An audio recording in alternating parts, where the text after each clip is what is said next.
Hey there guys, my name is Marcus, and in this video I'll show you a simple way how you can change a pin on Signal. So what you want to do is just be in Signal and then just go to left top corner to the profile, and right here you can have privacy, so click on it under notifications, and then you just want to simply click, scroll down below, and then you're going to see change your pin, right?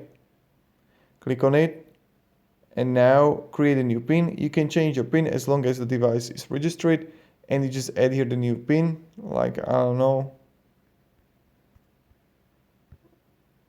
stronger pin, and voila, this is how you got a new pin on Signal. Thank you very much everybody for watching. If you have any questions, ask me down in comments. If this video helpful, you can support me with subscribe and like button. I'll be really happy for it, and goodbye.